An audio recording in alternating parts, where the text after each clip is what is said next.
Alright, so we're going to saute our onion first so that way we can get some of that deep onion flavor in these pork chops. I just got finished adding my Universalt and the Stella Bistro foods, Universalt and the rustic Italian. I'm going to put a couple dashes of the Stella Bistro foods marinade spice in this, and I think that will be it. You want to get these to a point where, you know, they're sauteed, but they're not completely done, because you'll see within the next couple of steps what is going to happen in regards to how these onions are going to play a huge part in the flavor factor.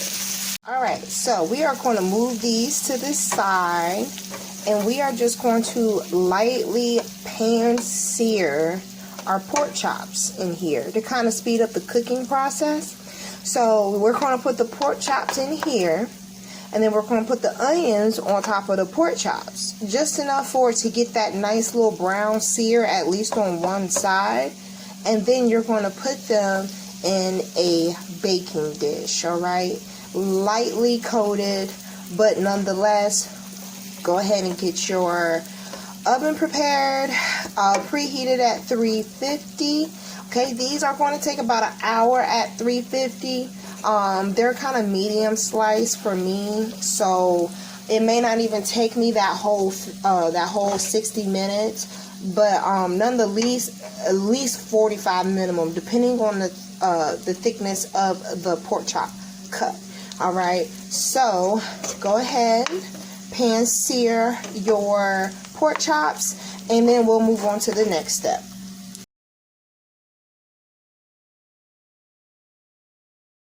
So I am doing the first side of my pork chops. So remember, do spice or season side down first. And as soon as you do that and the pan's hot enough, you're going to instantaneously smell all those rustic seasonings, all those different herbs, spices. It's just going to fragrant the air.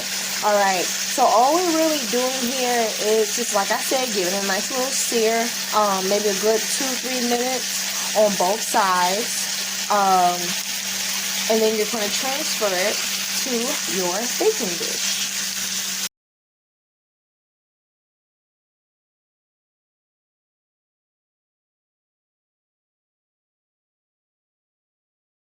So instead of throwing our dresses and coats gravy straight on to the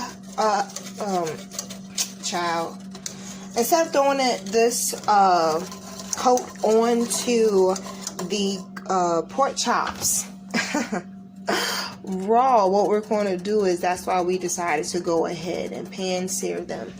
That way, all of the pan drippings in here from the herbs, from the different smokiness and the spices, we're going to bring this up to a slight simmer as such. And then we're going to put it on top of our smothered pork chops.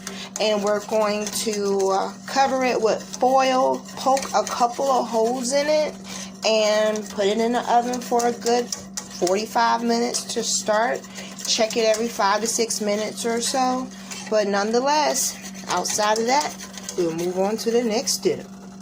Ooh, and I like it. No dishes.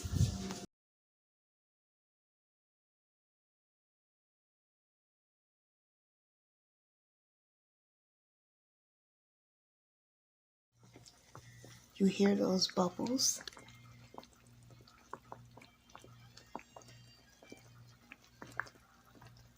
Alright, so just remember, steam burns. Yes. Now all I'm going to do is pretty much just kind of like thicken up that gravy a little bit. But other than that, it is done. Oof. That nice sear on the top.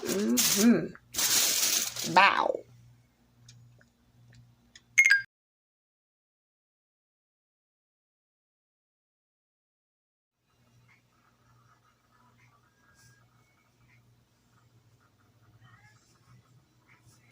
I'm gonna fuck these up. I love vegetables. Like, share, and subscribe. Muchas gracias.